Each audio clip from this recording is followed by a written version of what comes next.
లంకిని వదా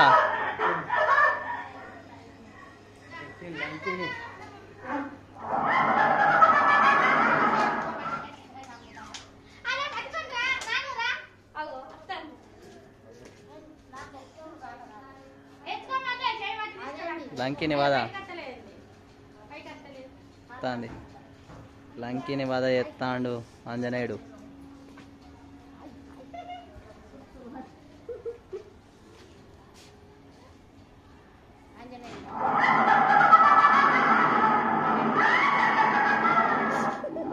లంకిని వద ఒకటే గొద్దు.